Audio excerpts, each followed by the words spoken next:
Hello everyone, কি অবস্থা সবার? আজকে যেহেতু একটা বিয়েতে যাচ্ছি তাই ভাবলাম কেন একটা get ready with me video বানাই। যদিও আমি মেকআপ সম্পর্কে খুব বেশি কিছু জানি না, আর প্রপারলি একটার পর একটা কোনটা ইউজ করতে হয় সেটাও আমার মনে থাকে না। তো আমার যেভাবে ভাল লাগে আমি সেভাবেও মেকআপটা করি। আমি এই শাড়িটা পরতেছি, ওয়েট পরে আসি। এই যে শাড়ি পরে চলে আসছি, কোনটার পর কোনটা অ্যাপ্লাই করতে হয় ওটা আমার একেবারে মনে থাকে না। তো আমার যখন যেটা মনে আসে সেটাই আমি অ্যাপ্লাই করি। গরম যেহেতু প্রায় চলেই আসছে, তো সানস্ক্রিন তো অবশ্যই ব্যবহার করতে হবে। আমি প্রথমে সানস্ক্রিনটা অ্যাপ্লাই করে নিলাম, যদিও এরপর প্রাইমার ইউজ করে, বাট আমি প্রাইমার ইউজ না করে কনসিলার দিয়ে নিছি। ডার্ক স্পট রিমুভ করতে আমি কনসিলারটা ইউজ করে নিলাম। কনসিলার অ্যাপ্লাই ডান। এরপর আব্বু যে বিবি ক্রিমটা নিয়ে আসছে আমি ওটা অ্যাপ্লাই করতেছি। এটার পিগমেন্টেশন অনেক ভালো আর আমার স্কিন টোনের সাথেও অনেক ভালোভাবে মিশে যায়, তাই আমি জাস্ট এই ক্রিমটাই ইউজ করছি। আর এরপর আমি আমার কোনো লুজ পাউডার ইউজ না করে আমি নর্মাল যে পাউডার ইউজ করি ওটা ইউজ করছি। দেন ভালোভাবে ব্রাশ দিয়ে ব্লেন্ড করলাম।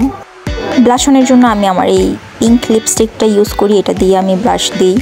এরপর মোস্ট ইম্পর্টেন্ট পার্ট, সেটা আইশ্যাডো অ্যাপ্লাই করা। আর এই ক্ষেত্রে অনেক বেশি কনফিউজড থাকি আমি। তো প্রথমে আমি যে শেডটা ইউজ করছি ওটা তো দেখাই দিলাম। এরপর শাড়ির সাথে ম্যাচ করে পিঙ্ক কালার দেওয়া ট্রাই করছি। দেন একটু গ্লিটার দিয়ে দিছি।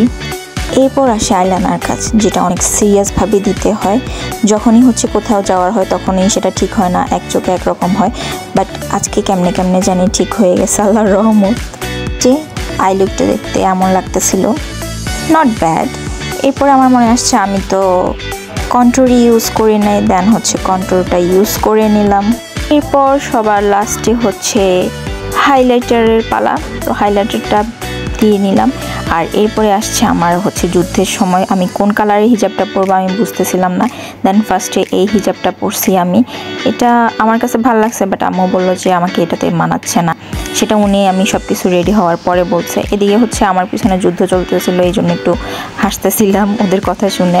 তো এখনও হাতে ঘড়ি চুড়ি কিছুই পরা হয় নাই। এরপর সিনথিয়া আমাকে চুড়িগুলা সেট করে দিল। দেন আমি চুড়িগুলা পরে নিলাম আর আমার সাজ একেবারে কমপ্লিট। সাজটা কেমন হয়েছে আর আমার কেমন লাগতেছে নিশ্চয়ই বলবেন। যদিও আমি জানি যে আমি মেকআপ সম্পর্কে খুব বেশি কিছু জানি না, আমি এইভাবেই মেকআপ করি। সো ভালো থাকবেন সবাই, আল্লাহ হাফেজ।